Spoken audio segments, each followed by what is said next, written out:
누가복음 5장 27절에서 32절 말씀 우리 같이 한 목소리로 함께 읽겠습니다. 그 후에 예수께서 나가사 레위라 하는 세리가 세관에 앉아 있는 것을 보시고 나를 따르라 하시니 그가 모든 것을 버리고 일어나 따르니라. 레위가 예수를 위하여 자기 집에서 큰 잔치를 하니 세리와 다른 사람이 많이 함께 앉아 있는지라. 바리새인과 그들의 서기관들이 그 제자들을 비방하여 이르되 너희가 어찌하여 세리와 죄인과 함께 먹고 마시느냐. 예수께서 대답하여 이르시되 건강한 자에게는 의사가 쓸데없고 병든 자에게라야 쓸데있나니 내가 의인을 부르러 온 것이 아니요 죄인을 불러 회개시키러 왔노라. 아멘. 누가복음 38번째 시간입니다. 노뱀도 감사, 불뱀도 감사입니다.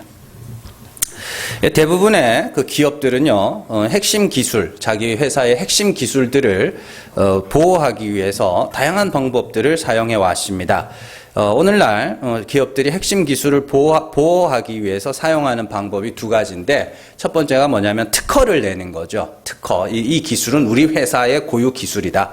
그래서 이거를 쓰려면은, 이 기술을 쓰려면은 이제 로열티, 돈을 지불해라. 이제 그게 특허를 내는 겁니다. 그래서 특허를 내게 되면 그 기술을 함부로 사용할 수 없고, 기술을 사용하기 위해서는 로열티를 지불해야 하며, 로열티를 지불하지 않은 채 기술을 사용할 경우에는 많은 과태료가 물려지게 되죠. 그래서 한때 몇 년 전이죠. 그래서 삼성하고 애플하고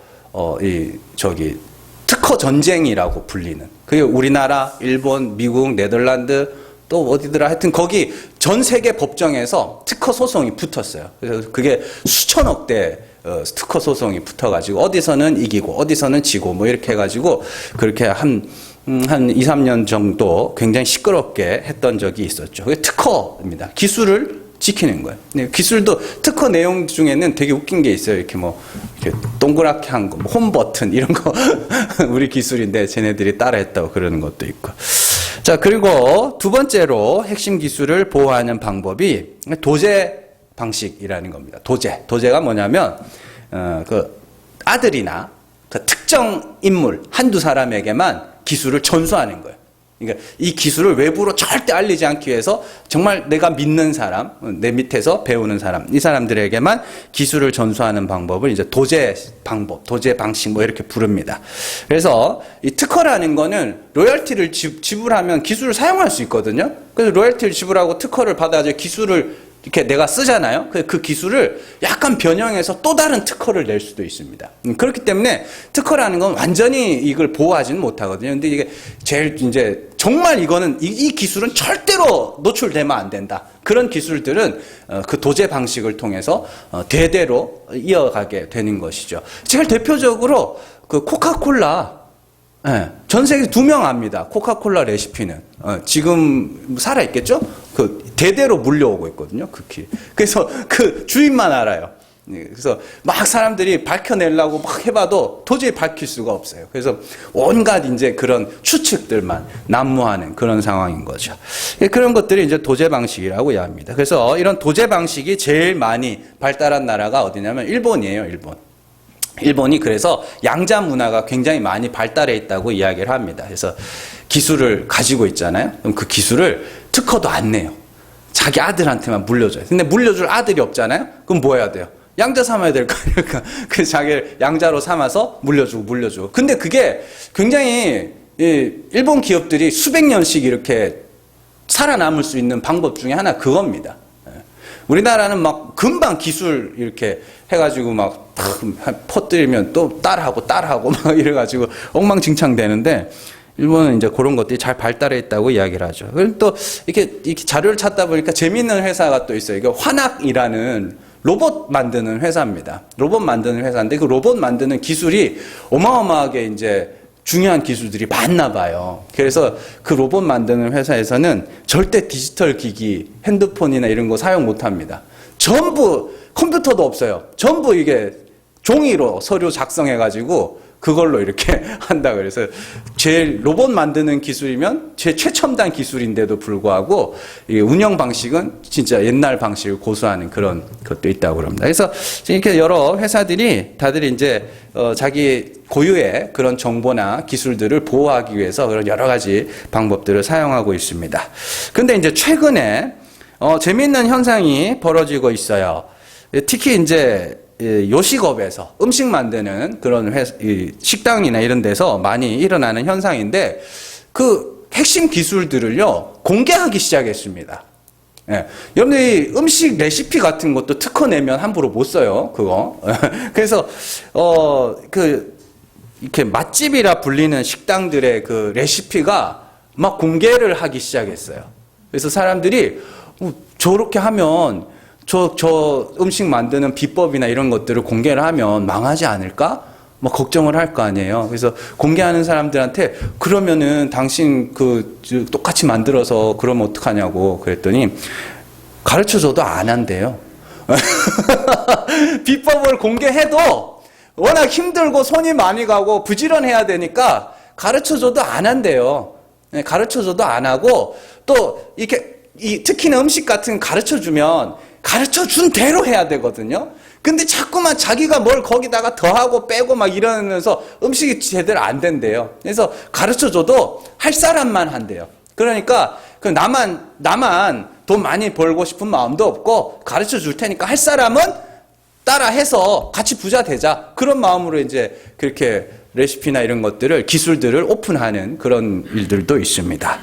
제가 이제 그런 것들을 이렇게 좀 살펴보면서 참 우리의 신앙생활이 그런 것이 아닌가, 기독교의 역사가 그러한 것이 아니었나 그런 생각을 해보게 됐습니다. 여러분들 우리가 이렇게 지금은 성경을 마음껏 볼 수 있잖아요, 그죠? 근데 중세 시대에 종교개혁이 일어나기 이전에는 성경을 아무나 못 봤습니다. 그 무슨 도제 방식처럼 핵심 기술처럼 성경은 무조건 라틴어 성경만 통용됐어요. 무조건 라틴어 성경. 그래서 라틴어를 사용하지 않는 일반 서민들은 성경을 못 읽었습니다. 읽을 수가 없었어요. 심지어 우리나라 1960년대까지 우리나라에서도 미사는 라틴어 미사를 드렸습니다. 그러니까 나와가지고 앞에서 뭘 하는지도 몰라요. 그냥 가만히 앉아 있는 거예요. 뭐 라틴어로 뭐 쌀라 하니까 그냥 뭔 소린가. 그냥 여러분들 미사 드려본 적 있으세요? 미사 드려보면요. 미사가 힘든 게 뭐냐면 앉았다 일어났다 앉았다 일어났다. 예배 미사 드리는 한 1시간 정도 되는 시간 동안 계속 일어났다가 앉았다가 일어났다가 앉았다가 계속 이것만 해요. 그냥 일어나세요 하면 일어났다가 뭐라 하면 또 앉았다가 또 일어났다가 그러다가 이제 하는 거 하나 내 탓이로소이다. 그것만 하는 거예요. 뭔 말을 하는지도 몰라요. 근데 이제 어쨌든 성경이 그랬다고요. 성경이 중세시대 종교개혁 이전까지만 해도 성경은 무조건 라틴어 성경이었어요. 못 읽었어요. 서민들은. 접근도 못했다니까요. 아예. 그런데 이제 종교개혁을 통해서 제가 생각하기에는 루터가 했던 제일 큰 업적은 독일어로 성경을 번역한 겁니다. 성경을 독일어로 번역을 해서 일반 서민들이 성경을 펼쳐서 보게 된 것이죠. 자, 그래서 그때부터 일반인들에게 성경이 읽히기 시작했고 그 후로 여러 나라의 언어로 번역돼서 일반인들도 성경을 읽을 수 있게 됐습니다. 그런데 루터가 왜 성경을 번역을 했을까요? 많은 사람들이 성경을 알았으면 좋겠고 많은 사람들이 믿고 구원에 이르렀으면 좋겠다는 마음으로 성경을 번역을 했겠죠. 그리고 우리나라에서도 성경이 번역된 이유는 그것 때문이겠죠. 근데 성경이 번역돼서 누구나 성경을 읽을 수 있음에도 불구하고 믿는 사람들은 더 늘지 않았어요. 더 늘지 않았고 또 도리어 축소되어 가고 있는 그런 환경입니다. 자, 왜 이런 현상들이 생겨나는 것인가? 누구나가 접할 수 있고 이제 그렇잖아요? 음식점 주인들이 그 핵심 비법을 오픈을 해서 누구나가 보고 따라할 수 있음에도 불구하고 하지 않아요. 그런 것처럼 성경도 누구나가 볼 수 있고 설교도 언제든지 들을 수 있고 언제든지 복음과 언제든지 진리를 접할 수 있음에도 불구하고 그것에 대해서 사람들이 접근 자체를 하지 않고 있습니다. 옛날에는 막아놨다면 이제는 막아놓지도 않는데도 불구하고 사람들이 가까이 하질 않아요. 자, 오늘은 우리가 그 내용들을 살펴보려고 합니다. 성경에는요, 구원받는 길, 구원받는 방법에 대해서 여러 가지로 설명을 하고 있죠. 가난한 자가 천국에 간다라고도 이야기를 하고, 믿으면 구원에 이른다고도 하고, 어떤 데는 소망으로 구원에 이른다고도 하고, 그렇죠? 뭐 이러면 구원받는다, 저러면 구원받는다, 이렇게 이야기를 하는데, 이 모든 것들은 하나의 이야기입니다. 하나를 여러 개로 설명을 해놓는 거예요. 자, 그 중에 하나가 거듭남에 대한 이야기입니다. 거듭남. 자, 요한복음 3장 3절 말씀 같이 읽습니다. 예수께서 대답하여 이르시되 진실로 진실로 내게 이르노니 사람이 거듭나지 아니하면 하나님의 나라를 볼 수 없느니라. 아멘. 예수님에게 이제 밤에 찾아온 니고데모, 그죠? 그 예수님이 니고데모에게 하신 말씀입니다. 사람이 거듭나지 않으면 하나님 나라를 볼 수 없단다. 자, 그렇다면 그 말은 반드시 거듭난 자만이 천국에 들어갈 수 있다는 것이죠. 그렇다면 거듭나는 건 뭐예요? 거듭나는 건. 니고데모는 이 질문을 받고 그럼 내가 모태로 들어갔다가 다시 나와야 됩니까? 라고 이야기를 했습니다. 그럼 거듭나는 건 뭐예요? 네? 막 못되게 살던 사람이 착하게 사는 거? 아니면 알코올 중독 걸렸던 사람들이 술 끊고 다시 막 이렇게 하는 그런 게 거듭난 거예요? 도박하던 사람들이 이제 손 찢고 도박 안 하는 거, 그게 거듭난 거예요? 그런 류의 거듭남은요, 다른 종교에도 있습니다. 실제로 있습니다. 실제로 다른 종교에도 그런 류의 이전과 다른 삶, 그 거듭남은 다른 종교에도 다 말하고 있다고요. 그래서 막 엉망진창으로 살던 사람이 이제 이렇게 살면 안 되겠다. 그래서 뭐 머리 깎고 산으로 들어가기도 하고, 그죠? 자기 스스로 이렇게 종교를 통해서 삶이 변화되기도 하고. 그건 기독교에만 있는 거 아니에요. 네, 병고침 기독교에만 있는 거 아닙니다.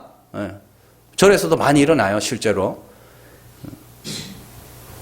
성경이 말하는 거듭남의 핵심은 죽어서 살아나는 겁니다. 죽어서 살아나는 거라고. 거듭남, 다른 말로 중생이라고도 하고 첫째 부활이라고도 합니다. 그 모든 것들이 죽어서 살아난다는 의미입니다. 그래서 성경이 예수님이 누구든지 거듭나지 않으면 천국에 못 간다. 이 말은 뭐냐면 너희가 이 땅에서 반드시 뭐요? 죽어서 살아난 자만이 천국에 갈 수 있다. 이 이야기예요. 네. 그래서 거듭나기 위해서는 먼저 뭐 해야 돼요? 그러면 죽어야죠. 나의 죽음이며 동시에 하나님의 다시 살리심입니다. 그게 거듭남이에요. 이걸 모르면은 그냥 불교나 뭐 도교나 기독교나 아무 차이 없습니다. 이거 모르면은 그냥 단순히 뭐 나쁜 습관 끊고 뭐 이거 어쩌고 하고 저쩌고 하고 이거에 머물러 있으면은요, 그냥 이거는 절에 가나 저 어디 뭐 사당에 가나 교회 오나 저 천주교회 성당에 가나 아무 차이 없습니다. 다 똑같은 소리 하고 있거든요. 그러니까 부르는 신의 이름만 다르지 다 똑같은 소리 하고 있기 때문에 여러분들이 이 거듭남에 대한 개념을 확실하게 못 잡으면은 굳이 교회 안 나와도 돼요. 거듭남의 핵심은, 성경이 말하는 거듭남의 핵심은 죽어서 살아남입니다. 죽은 자 가운데서 살아나는 거예요. 자, 이처럼 거듭남은 죽어서 난다는 개념인데, 이 죽어서 살아나는 거듭남을 설명하기 위해서 예수님이 구약의 한 이야기를 끌어다가 사용을 하셔요. 자, 요한복음 3장 14절에서 17절 말씀입니다. 같이 읽습니다. 모세가 광야에서 뱀을 든 것 같이 인자도 들려야 하리니 이는 그를 믿는 자마다 영생을 얻게 하려 하심이니라. 하나님이 세상을 이처럼 사랑하사 독생자를 주셨으니 이는 그를 믿는 자마다 멸망하지 않고 영생을 얻게 하려 하심이라. 하나님이 그 아들을 세상에 보내심은 세상을 심판하려 하심이 아니요 그로 말미암아 세상이 구원을 받게 하려 하심이라. 아멘. 자, 예수님이 거듭남을 설명하십니다. 거듭남을 설명하시기 위해서 인용하신 말씀이 광야의 불뱀과 놋뱀 사건입니다. 놋뱀 거기 14절에 나오죠. 모세가 광야에서 뱀을 든 것 같이 인자도 들려야 하니. 그러니까 예수님이 자기를 뭐라 그래요? 놋뱀이라 그러죠. 네. 그러니까 거듭남을 설명하기 위해서 불뱀과 놋뱀 사건을 이야기를 하고 있어요. 자, 예수님은 광야에서 뱀을 든 것 같이 나도 들려야 될 것이다 라고 말씀하시면서 그를 믿는 자가 영생을 얻을 것이다 이렇게 이야기를 합니다. 그렇다면 광야의 놋뱀 사건은 거듭남을 설명해 주는 도구라는 걸 알 수 있죠. 그러면 이 시점에서 광야의 불뱀과 놋뱀 사건을 조금 더 깊이 한번 살펴보자고요. 이스라엘 백성들이 광야에서 하나님께 불평을 합니다. 그때 하나님이 이스라엘 백성들에게 불뱀을 보내셔요. 불뱀을 불려서 불뱀은 물리면 죽는 거예요. 네, 뭐 이렇게 잘 빨아내면 살고 이런 거 없습니다. 빨아내던 사람도 죽어요. 네. 그래서 뭐 기록에 의하면 30분 안에 죽는다고 이야기를 하니까 물리면 곧 뭐예요? 물리면 곧 죽음이에요. 네. 그래서 많은 사람들이 불뱀에 물려서 죽게 됩니다. 그러자 이스라엘 백성들이 모세에게 찾아오게 되고 모세가 하나님께 부르짖습니다. 어떻게 하면 됩니까? 이에 하나님이 모세에게 놋뱀을 달아라. 놋뱀을 하나 장대에 높이 달아라. 그걸 보면 살 거야. 이렇게 이야기를 합니다. 민수기 21장 8절에서 9절 말씀 같이 읽습니다. 여호와께서 모세에게 이르시되 불뱀을 만들어 장대 위에 매달아라. 물린 자마다 그것을 보면 살리라. 모세가 놋뱀을 만들어 장대 위에 다니 뱀에게 물린 자가 놋뱀을 쳐다본 즉 모두 살더라. 아멘. 자, 중요한 것은요. 놋뱀은 누구나 볼 수 있었습니다. 그렇죠? 감춰두고 숨겨두고 모세가 자기 장막에만 이렇게 꼽을 쳐놨다가 누가 오면 슉 보여주고 다시 숨기고 이런 게 아니었다고요. 따를까봐 막 애지중지하던 그런 게 아니라 장대에 높이 달아서 진 한가운데 세워놨어요. 누구나 쳐다볼 수 있게 했어요. 그 놋뱀은 누구나가 볼 수 있는 거였다니까요. 오늘날의 관점으로 말씀을 드리면 누구나 예수 그리스도의 십자가에 대한 이야기를 들을 수 있습니다. 믿지 않는 사람들도 예수님을 세계 4대 성인이라고, 요즘은 5대 성인이라고 그러죠? 5대 성인이라고. 한 명이 누군지 아세요? 다섯 번째가 그 캐리어라고 에어컨 만드는 그래서 세계 4대 성인이라고 이야기를 하면서 예수님의 희생정신을 본받자 이렇게 이야기를 합니다. 예수님이 죽어야 할 자를 대신하여 죽으셨다는 그 희생정신. 안 믿는 사람들도 알아요. 예. 저 전에 들은 거 있어가지고 다 안 되니까요. 예수님이 온 세상 죄를 지고 십자가에서 죽으셨다는 것은 오늘날 뭐 인류 보편의 지식이라고 해도 틀린 말이 아닙니다. 다 알고 있어요. 다 알고 있다니까요. 놋뱀을 누구나 쳐다볼 수 있었던 것처럼 예수 그리스도의 십자가라는 건요. 오늘 믿는 사람이든 안 믿는 사람이건 그거 다 알고 있어요. 예수 그리스도의 십자가는 특허도 아니고 도제도 아닙니다. 도제 문화도 아닙니다. 특허도 아닙니다. 그냥 오픈 소스예요. 그냥 오픈된 지식입니다. 누구나가 접할 수 있는 그런 지식입니다. 말 그대로 열린 지식이죠. 그러나 어떤 사람에게는 그 십자가가 너무 좋고 귀해서 자신의 인생을 건 사람도 있고요. 어떤 사람에게는 그냥 지나간 옛 이야기로 보이는 사람들도 있습니다. 왜 이런 현상이 생기는가? 불뱀에 물린 자만 그 능력을 볼 수 있기 때문입니다. 누구나 놋뱀을 쳐다볼 수 있었는데요. 불뱀에 물린 자만 그 능력을 맛볼 수가 있는 거예요. 누구나 예수 그리스도의 십자가에 대해서 들을 수 있지만 자기가 죽어야 할 죄인임을 아는 자들만 그 능력을 경험할 수 있는 거예요. 예수님은 광야의 노뱀입니다. 그런데 노뱀의 능력을 맛볼 수 있는 자는 불뱀에 물린 자들, 그래서 죽을 수밖에 없는 자들입니다. 그래서 그 요한복음 3장 16절과 민수기 2장 8절을 같이 보시면 하나님이 세상을 이처럼 사랑하사 독생자를 아니구나. 14절 15절이죠. 모세가 광야에서 뱀을 든 것 같이 인자도 들려야 하리니 이는 그를 믿는 자마다 영생을 얻게 하려 하심이 이렇게 돼 있죠. 근데 민수기 8장 보면 여호와께서 모세에게 이르시되 불뱀을 만들어 장대 위에 매달아라. 물린 자마다 그것을 보면 살리라. 물린 자가 뭐예요? 사는 거예요. 그거 안 물리면 아무 상관없다니까요. 불뱀, 노뱀은 예수 그리스도의 십자가 아무 상관없어요. 그렇지. 예수님이 옛날에 십자가에 못 박히셨대. 얼마나 아팠을까.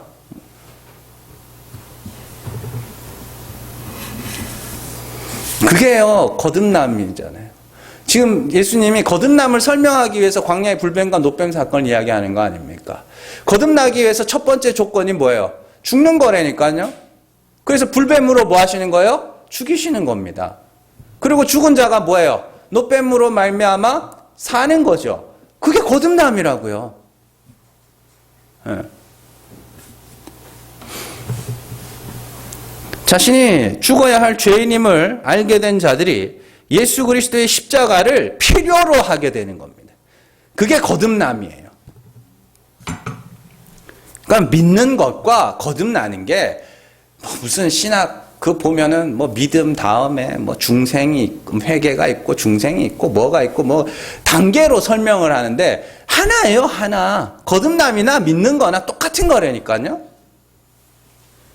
중요한 것은 내가 불뱀에 물리는 것이야말로 하나님이 우리를 거듭나게 하시는 뭐예요? 사랑이라니까요. 그러니까 그건 사랑으로 안 여기는 거예요, 다. 그게 진짜 사랑이거든요. 물론 노뱀도 사랑이죠. 노뱀도 사랑인데 천국에 가려면 뭐 해야 돼요? 거듭나야 된다며요. 그러면 죽이는 게 먼저라니까요.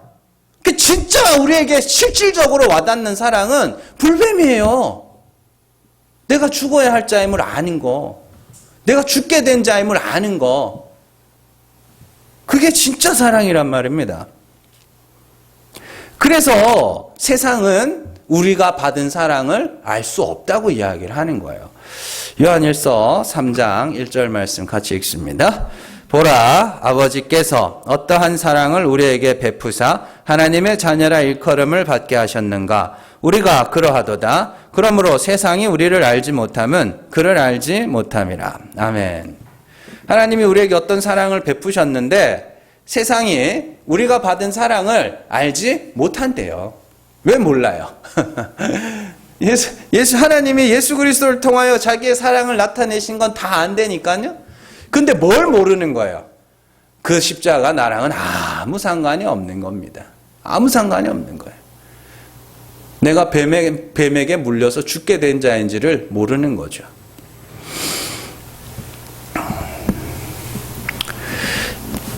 세상은 정확하게 말하면 세상이 누구나가 성경을 읽을 수 있고 누구나가 복음을 접할 수 있음에도 누구나 믿지 못하는 이유는 세상은 불뱀에 물려본 적이 없기 때문입니다. 네. 자신이 하나님 앞에서 저주받아 죽어야 할 죄인임을 깨닫지 못했기 때문에 예수 그리스도로 말미암아 받게 되는 죄사함의 능력도 알지 못하는 것이죠. 그래서 베드로는 이런 것들을 이제 성도들을 향해서 먼저 심판을 받는 자라고 이야기를 합니다. 성도는 먼저 심판을 받는다. 그리고 먼저 심판을 받는 걸 세례라고 이야기를 합니다. 그러면서 노아의 이야기를 하죠. 노아가 먼저 심판을 받은 자의 대표입니다. 노아가 어떻게 먼저 심판을 받았어요? 하나님께서 노아를 찾아오셔서 이제 뭐 하겠다. 내가 물로 세상을 심판하겠다. 그러니까 뭐 하라 그래요? 방주 만들어라. 그럼 그때부터 뭐예요? 그때부터 이 사람은 뭐 하는 거예요? 먼저 심판을 겪는 거예요. 하나님이 물로 세상을 심판하겠다고 했으니까 뭐 하는 거예요? 계속해서 방주를 만들면서 오늘 죽을까? 오늘 올래나 내일 올래나 하고 있는 거예요. 그게 먼저 심판을 겪는 겁니다. 그리고 세례에 대해서 설명하는 것 또 하나가 홍해 앞에 이스라엘 백성들이죠. 홍해 앞에 이스라엘 먼저 심판을 받아요. 혼자 앞에는 홍해 있고 뒤에는 뭐 애국 군대가 쳐들어옵니다. 그 사람들이 우리는 다 죽게 되었구나. 그러고 여호와 이름을 부르짖어요. 그래서 먼저 심판을 받은 자들은 홍해를 마른 땅처럼 건너가거든요. 그게 세례받은 거라고 이야기를 합니다. 그런데 먼저 받는 심판을 경험하지 못한 애국 군대들은 들어가다가 물에 수장된다고요. 타이밍을 놓쳐서 그런 게 아니라 그걸 통하여 구원이 어떻게 이루어지는가를 우리에게 설명을 하는 거예요. 먼저 심판을 받는 자, 그걸 세례라고 그런다니까요. 그러면 한번 보세요. 놋뱀 사건, 노아, 그 다음에 홍해 앞에 이스라엘 백성들 다 똑같잖아요. 그죠? 거듭나는 게 뭐예요? 먼저 심판받고 죽은 자가 되어 하나님의 긍휼, 예수 십자가, 그것만 의지하는 게 먼저 죽는 거, 먼저 심판을 겪는 거고, 방주 아니면 난 죽어. 그래서 정말로 비도 안 오는 날에 방주 만드는 그 사람 먼저 심판을 겪는 거예요. 홍해 앞에서 우리는 이제 다 죽었구나. 먼저 심판을 겪는 거라니까요. 그게 구원의 핵심입니다. 불뱀에 물리는 거. 그러니까 진짜 사랑은 불뱀에 물리는 거라니까요. 오늘 말씀이 정확하게 그 내용을 기록하고 있습니다. 예수님이 레위라는 세리가 세관에 앉아 있는 것을 보시고 나를 따르라 이렇게 말씀을 하시죠. 예, 레위가 예수님을 따르기로 하면서 자기 집에서 큰 잔치를 배설을 합니다. 그런데 이 사람이 직업이 세리다 보니까 아는 사람이 세리밖에 없어요. 왜냐하면은 그때 당시에 세리는 그 우리나라로 치면 일제시대 일본 앞잡이라고 생각을 하시면 돼요. 일본 놈 앞잡이 뭐 이렇게 이야기를 하지만 그게 이제 뭐 영화에서는 좀 이렇게 많이 좀 드라마틱하게 구상한 게 있고, 그 사람들 결국에 하던 일이 뭐냐면 세금 걷는 일이었어요. 그래가지고 저기 뭐 총알 모질난다고 총알 만들어야 된다고 구리 있잖아요. 놋 이런 거 다 가져오라고 그럴 때 그 사람들이 그 땅에다가 다 묻어 놓으면은 일본 놈 앞잡이들이 그걸 캐갔다고 그렇게 이야기를 하죠. 다 어디 숨기는지 다 아니까. 세리가 그런 사람이에요. 네, 그런 사람들이에요. 세리라는 직업 자체가 지금 우리나라에서 말하는 세무 공무원 그런 개념이 아닙니다. 로마에 소속된 사람으로서 자기 민족들에게 세금을 걷어가는. 그래서 이스라엘 입장에서 보면 이 사람은 진짜 그 돈 때문에 자기 민족을 배신한 아주 파렴치한 사람. 그래서 죄인으로 규정을 했고, 모든 사람들이 죄인으로 규정을 했기 때문에 노는 사람들도 다 뭐예요? 자기들끼리만 노는 거예요. 그래서 아는 사람이라고는 다 세리밖에 없습니다. 그러니 자기들끼리 어울리고, 그래서 자기 중에 하나가 잔치를 배설을 하니까 어떻게 해요? 다 모이는 게 다 세리겠죠, 뭐. 네? 그렇잖아요. 자, 그래서 그렇게 세리를 보시고 나를 따르라 하시고, 레위는 자신의 친구인 다른 세리들을 불러서 큰 잔치를 열게 됩니다. 이에 바리새인들과 서기관들이 그 모습을 보면서 예수님의 제자들에게 이야기를 합니다. 너희 선생님은 왜 저런 죄인들이랑 같이 어울리냐? 이렇게 이야기를 해요. 이때 예수님이 건강한 자에게는 의사가 쓸데없고 병든 자에게 쓸데있다고 하시면서 나는 의인을 부르러 온 것이 아니라 죄인을 불러 회개시키러 왔다고 이야기를 하시죠.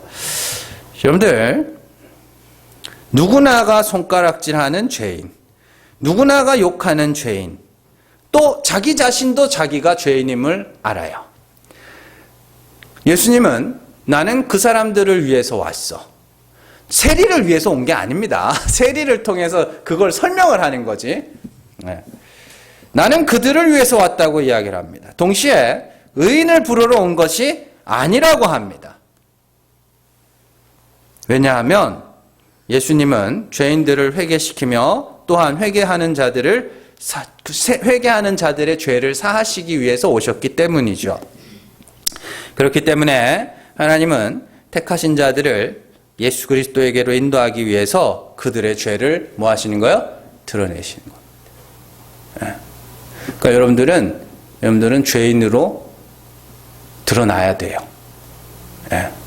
단순하게 교회 와가지고 죄 짓지 마세요, 죄 짓지 마세요. 그걸 배울 게 아니라 여러분들은 교회 와가지고 나 죄인 맞구나.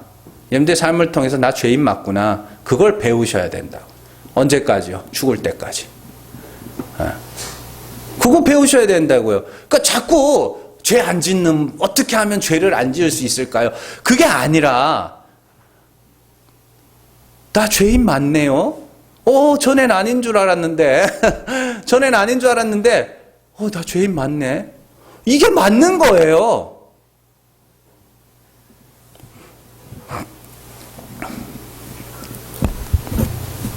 그게 불뱀에 물리는 거거든요. 나 죄인 맞네.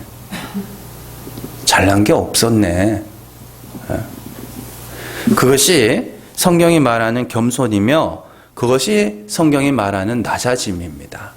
그래서 겸양이랑 겸손은 여러분들 잘 구분을 하셔야 됩니다. 겸양이 뭐냐면 많이 가진 사람이 좀 많이 안 가진 척하고 자리가 높은 사람이 이렇게 좀 낮은 척하고 이런 건 이제 겸양이라고 하는 거고 그런 것들이 이제 사회생활 할 때 좀 필요한 거죠. 그래서 막 많이 가졌다고 난 많이 가졌어 막 이러면은 이제 꼴보기 싫은 거고 그건 재수 없으니까 그냥 이제 좀 이렇게 많이 있어도 좀 없는 척하면서 살아라고 그렇게 이야기를 하는 그건 사회생활 할 때 필요한 거고 하나님 앞에서 낮아짐 하나님 앞에서의 겸손이라는 건 뭐냐면 나 티끌 맞네 나 죽은 흙이네요 나 죄인 맞네요 이게 겸손이라니까 낮아짐이고 여러분들은 잘못 배우신 거예요. 다들 겸손을 겸양이랑 구분을 못 해가지고 그냥 교회 와가지고 그냥 뭐 이런 언젠가는 다 들통 날 거 왜 그러시냐고. 진짜 낮아지셔야 돼요. 정말로 여러분들의 죄를 보셔야 됩니다. 남의 죄 말고 내 죄. 그래서 예수 그리스도의 십자가가 내게는 꼭 필요하구나. 그게 우리가 배워야 하는 겁니다. 의의 회색지대라는 말이 있죠. 여러분들 들어보신 적이 있을 겁니다. 의의 회색지대. 내가 완전하지는 않지만 그렇게 더럽지는 않아. 이게 의의 회색지대예요. 죄가 없지는 않지만 그렇다고 크게 죄인은 아니야. 그렇게 죄인은 아니야. 이런 거죠. 깨끗하지는 않지만 너보다는 낫다 뭐 이런 것들 그런 것들이 이제 의의 회색지대에 있는 사람들의 말이죠. 대부분 다 이렇습니다. 대부분 다 이래요. 모든 사람들 거의 대부분의 사람들의 자기 인식이죠. 오늘 말씀에 나오는 그 세리를 욕하는 바리새인들과 서기관들은 자기가 죄가 없다고 했을까요? 과연? 예? 진짜 죄가 없다고 했을까요? 그들이? 아니라니까요. 그들도 자기는 죄가 있다고 했어요. 예수님에게 가늠하다가 현장에서 잡혀온 여인을 향해서 그들이 돌로 쳐서 죽이려고 합니다. 그때 예수님이 땅에다가 뭐를 쓰시면서 그 이사야에 나오는 말씀을 그대로 하신 거거든요. 그래서 땅에 뭐라고 쓰신 후에 뭐라 그러냐면 너희 중에 죄 없는 자가 돌로 쳐라. 그렇게 이야기를 하죠. 그때 요한복음 8장 7절에서 9절 말씀 같이 읽습니다. 그들이 묻기를 맞이 아니하는지라 이에 일어나 이르되 너희 중에 죄 없는 자가 먼저 돌로 치라 하시고 다시 몸을 굽혀 손가락으로 땅에 쓰시니 그들이 이 말씀을 듣고 양심의 가책을 느껴 어른으로 시작하여 젊은이까지 하나씩 나가고 오직 예수와 그 가운데 섰는 여자만 남았더라. 아멘. 자, 이 사람들이 죄가 없다 그랬어요? 자기 죄가 양심의 가책을 받아 자기 죄가 있었다고 이야기를 하잖아요. 그래서 돌을 내려놓고 다 떠나갔어요. 이게 문제죠. 뭐 하는 거예요? 숨는 거예요. 그럼 누가 남았어요? 가늠하다가 현장에 잡혀서 돌 맞아 죽어야 돼. 그 여자만 남은 거예요. 그 사람이 사는 거예요. 바리새인들과 서기관들도요, 자신에게는 죄가 있음을 알고 있었습니다. 그러나 그들은 의의 회색지대에 있는 사람들이에요. 죄가 있기는 있는데 내가 그렇게 나쁜 놈은 또 아니야. 이런 거 있잖아요. 바리새인과 유대인뿐만 아니라 거의 모든 사람들이 의의 회색지대에 있습니다. 깨끗하지는 않지만 더럽지는 않고 하얗지는 않지만 시커멓지도 않다는 그 마음. 그게 의의 회색지대. 이것 때문에 다 죽는 거거든요. 그래서 의의 회색지대에 있는 사람들이 일평생 찾아다니는 사람이 있습니다. 누굴까요? 예? 일평생 찾아다니는 사람. 의의 회색지대에 있는 사람들이 일평생 찾아다니는 사람이 누굴까요? 나보다 나쁜 놈. 나보다 나쁜 놈 찾아다닌다니까요? 여러분들, 선행하는 사람들과 악행하는 사람들 중에 누가 더 많을 것 같으세요? 선행하는 사람들이 훨씬 많습니다. 여러분들 주변에 범죄자보다 범죄 저지르지 않은 사람들이 훨씬 많고요. 양보하고 배려하는 사람이 자기가 이기적이고 독단적인 사람보다 훨씬 많아요. 운전을 해보신 분들은 아실 거 아닙니까? 여러분들이 서울 시내 운전하고 다니면서 하루에 얼마나 많은 양보 속에 살아가는지 아실 거 아니에요. 차선 하나 바꿔도 누가 양보해줘야 들어간다니까요. 못된 맘 먹고 못 들어오게 하려고 막 밀어붙이는 사람들도 있는데, 선행하는 사람들이 훨씬 많아요. 양보하고 배려하는 사람들이 훨씬 많다고요. 근데 왜 뉴스에서는 그렇게 하루가 멀다 하고 나쁜 놈들만 자꾸 내보여주는 걸까요? 왜 그러는 것 같으세요? 뉴스나 언론은 사람들의 관심으로 먹고 사는 데입니다. 거기는. 그래서 그 사람들은요, 사람들이 진짜 원하는 게 뭔지를 알아요. 사람들이 진짜 원하는 건 착하고 아름다운 뉴스가 아니에요. 그거 일주일만 계속 보내봐요. 회사 망하지. 사람들이 진짜 원하는 건 욕할 대상을 찾는 겁니다. 손가락질하는 대상을 찾는 거예요. 손가락질하고 싶은 거예요. 왜? 내가 저보다는 낫다는 그 마음. 의의 회색지대에 있으니까. 내가 나쁜 놈은 맞는데 쟤보다는 나아. 이거 챙기고 싶은 거죠. 나는 악을 미워하는 정의로운 사람이 이거 하고 싶은 거예요. 그래서 그 사람들은, 의의 회색지대에 있는 사람들은 항상 나보다 나쁜 놈을 찾아다니는 거예요. 그래서 나쁜 놈 이렇게 꼭 한 놈 잊을만 하면 또 한 놈 나오고 한 놈 잊을만 하면 또 한 놈 나오고 막 이러죠. 다들 보시면, 뉴스 보시면. 그 뭐냐면 계속 보여주는 거예요. 욕할 대상을 주는 거예요. 계속. 그러면 욕하면서 사람들이 스트레스를 받느냐? 아닙니다. 욕하면서 쾌감을 느껴요. 인간이 그래요. 바리새인들과 서기관들이 세리라는 죄인들을 하나 찍어놓고 손가락질하고 욕하죠. 가늠하다 현장에서 잡힌 여인을 하나 데려다 놓고 돌로 치려 죽이려 하죠. 스트레스일까요? 그 사람들이 그게 거기서 쾌감을 느끼는 거예요. 인간들이 얼마나 더럽고 추잡한지 아시겠습니까? 그게 우리라고요. 근데 하나님이 그런 인간들의 마음에 불뱀을 확 풀어버려요. 그래서 뭘 하게 하냐면, 내가 진짜 나쁜 놈이었구나. 내가 진짜 죄인이었구나. 내가 진짜 죄인이었구나. 내가 저주받을 죄인이었구나. 그게 불뱀에 물리는 거예요. 그게. 이해하시겠습니까? 왜 성경이, 이런 말씀들이 성경에 나오는지 아시겠냐고요? 왜 나보다 남을 낫게 여기라, 이런 말씀들이 성경에 나오는지 아시겠어요? 그래서 불뱀에 물린 자들만 예수 그리스도의 십자가가 자기 생명보다 귀하게 여겨지게 되는 겁니다. 저거 없으면 난 안 돼. 저거 없으면 난 저주받을 죄인이야. 그래서 그들에게는 예수 그리스도가 감사의 제목이며 찬송의 제목인 것입니다. 히브리서 13장 15절 말씀 같이 읽습니다. 그러므로 우리는 예수로 말미암아 항상 찬송의 제사를 하나님께 드리자. 이는 그 이름을 증언하는 입술의 열매니라. 아멘. 자, 여러분들, 노뱀만 하나님의 사랑이 아닙니다. 불뱀도 하나님의 사랑입니다. 거듭나기 위해서는 반드시 죽음을 통과해야 되고, 죽음을 통과하게 하시는 이는 하나님이십니다. 그리고 죽은 자 가운데서 그리스도와 함께 살리실 분도 하나님이시죠.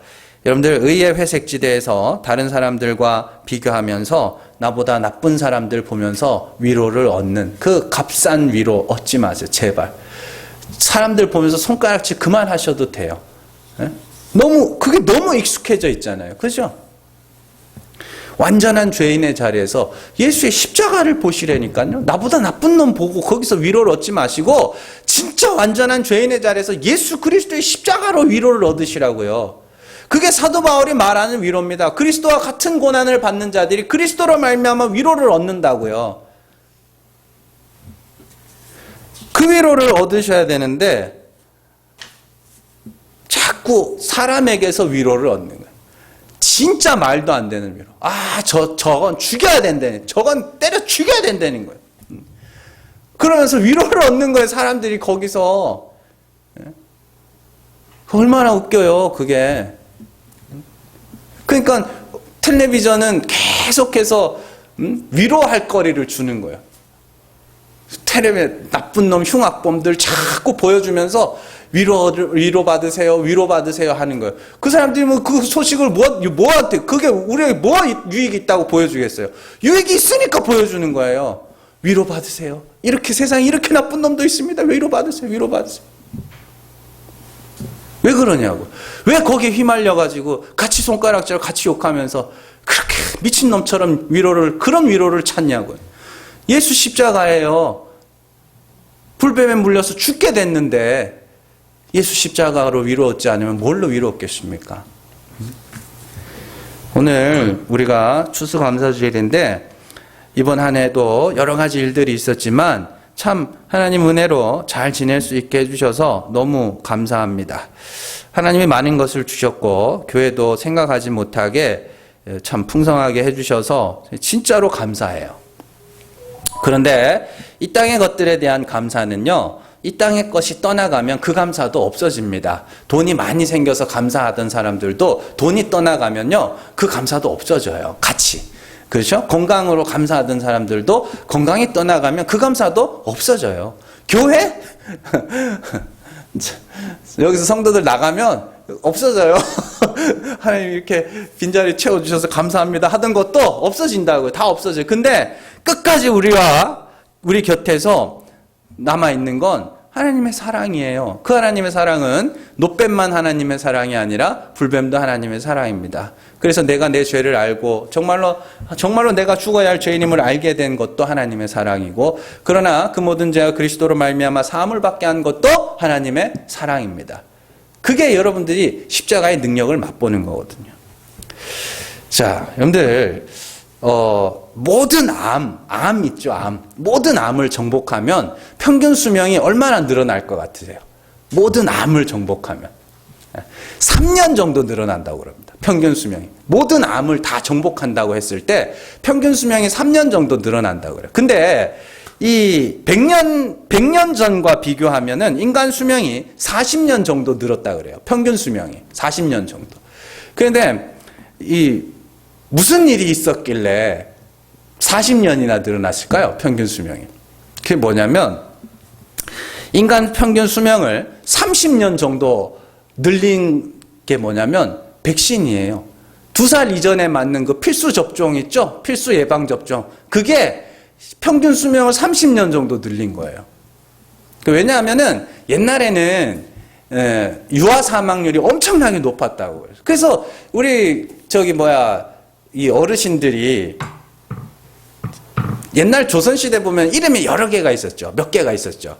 그게 뭐냐면 나면 죽고 하는 거예요. 처음에 태어났을 때는 이름을 막 지어요. 뭐 아무렇게나 막. 그래 옛날 어른들은 그런 것도 있었잖아요. 막 지으면 오래 산다고. 그래서 막 지어요. 막 지어놓고 이제 돌 지나면 이름을 하나 더 줘요. 진짜 이름을 그때 준다고요. 보통 100일 때 주고 했는데 돌 지나면 주고 이러거든요. 그러다가 이제 장성하잖아요. 그 고비 넘고 해서 성년식 되면 새로 이름을 또 줍니다. 왜냐면 이제는 더 오래 살 수 있다는 거죠. 그래서 뭐 호가 있고 뭐가 있고 별호가 있고 뭐 이렇게 이름이 여러 가지 생기는 거기에는 그런 이유들이 있는데, 근데 이제 백신을 통해서 예방접종이라는 걸 통해서 평균 수명이 30년이 늘었다고 이야기를 합니다. 참 대단한 거죠, 기술들이. 그럼 백신이 뭐예요? 백신이 미리 그 병을 경험하는 거예요. 미리 약하게 경험하는 거. 그게 먼저 심판받는 거예요. 그게 구원 얻는 길이라고요. 예. 성도들은요, 이 땅에서 먼저 심판을 받는 겁니다. 지옥의 백신을 미리 맞는 거예요. 영생을 얻도록 하기 위해서. 그래서 하나님의 은혜를 가르쳐 주시고 하나님의 사랑을 가르쳐 주시고, 그래서 하나님 나라에서 하나님하고 화목한 자로서, 하나님이 이제 무섭고 두렵고 막 떨리는 존재가 아니라 그냥 영원히 같이 있어도 괜찮은 그런 하나님으로 깨닫게 하시려고 이 땅에서 지옥의 백신을 미리 맞게 하시는 겁니다. 성도만 겪는 거예요. 그러니 불뱀이 사랑이죠. 불뱀이 감사죠. 십자가도 감사하고 불뱀도 감사합니다. 잘 기억하시고 예수 그리스도로 말미암아 감사하시고, 이 땅에서 정말로 하나님의 심판을 먼저 경험하면서 난 정말 죄인이 맞구나, 그 자리로 떨어져서 값싼 위로, 어설픈 위로가 아니라 십자가로 말미암아 위로를 얻고 십자가로 말미암아 감사하고 찬송하는 저여러분들 되시기를 주님의 이름으로 축원합니다. 이 시간 우리 같이 기도하기를 원합니다. 오늘 말씀을 잘 기억하시면서 하나님께서 거듭나게 하시려고 불뱀을 보내신다고 이야기를 했습니다. 그리고 그 불뱀에 물린 자들이 노뱀의 능력을 맛보게 되는 것이죠. 이 시간에 기도하실 때 정말로 하나님, 내 죄가 내 눈에 보이게 하시고, 그로 말미암아 그 죄를 위하여 십자가에 오르신 예수 그리스도가 세상에서 가장 가치 있고 세상에서 가장 귀한 분으로 여겨질 수 있도록 이 시간 우리 간절한 마음으로 같이 기도합니다.